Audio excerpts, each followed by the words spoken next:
Hello friends, പുതിയൊരു വീഡിയോയിലേക്ക് എല്ലാവർക്കും സ്വാഗതം. ഇപ്പോൾ ബ്രസീൽ ടീമുമായി ബന്ധപ്പെട്ടുള്ള ന്യൂസുമായിട്ട് വന്നിട്ടുള്ളത്. ബ്രസീലിൻ്റെ പുതിയ ഹെഡ് കോച്ചായ ആഞ്ചലോട്ടി മാർക്കൊക്കെ ഒരു പുതിയൊരു ഇൻ്റർവ്യൂ കൊടുത്തിട്ടുണ്ട്.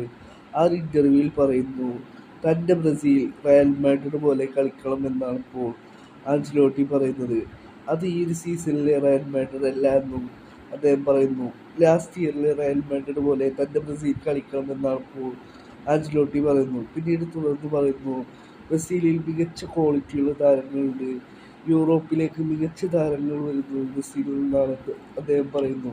കഫു, റൊണാൾഡോ, കക്ക എന്നിവരൊക്കെ തൻ്റെ കീഴിൽ കളിച്ചിട്ടുള്ളവരാണ്. മികച്ച ക്വാളിറ്റിയുള്ള താരങ്ങളാണത് അവരൊക്കെ എന്നാണ് ഇപ്പോൾ ആഞ്ചലോട്ടി പറയുന്നത്. ആഞ്ചലോട്ടി പറയുന്നു ഇപ്പോഴത്തെ റയൽ മാഡ്രിഡിലും മികച്ച ബ്രസീൽ പ്ലേയേഴ്സ് ഉണ്ട് എന്നാണ് ഇപ്പോൾ അഞ്ചലോട്ടി പറയുന്നത്. അഞ്ചലോട്ടിയുടെ കീഴിലുള്ള ആദ്യ വേൾഡ് കപ്പ് ക്വാളിഫയർ മത്സരങ്ങൾ വരുന്നത് ജൂൺ മാസത്തിലാണ്.